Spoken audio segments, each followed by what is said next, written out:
खैबर पख्तूनख्वा हुकूमत जम असला के तरक्याती फंड्स खर्च करने में नाकाम हो गई। खैबर पख्तूनख्वा असम्बली में जमा कराई गई दस्तावीज के मुताबिक वफाक ने जम असला के तरक्याती कामों के लिए 5 साल में 256 अरब रुपए दिए। मजीद जानते हैं डॉन न्यूज के नुमाइंदे आरिफ हयात हमारे साथ लाइन पर मौजूद हैं।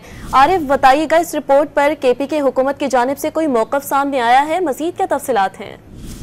जी बिल्कुल, जो दस्तावेजात खैबर पख्तूनख्वा असम्बली में जमा की गई हैं तो उसके मुताबिक खैबर पख्तूनख्वा हुकूमत जम अजला के लिए जो वफाक की जानिब से जो जारी तरक्याती फंड है तो उसमें खर्च करने में नाकाम हो गई है। वफाक हुकूमत की जानिब से जम अजला की तरक्याती कामों के लिए 5 साल में 256 अरब रुपए मिले हैं।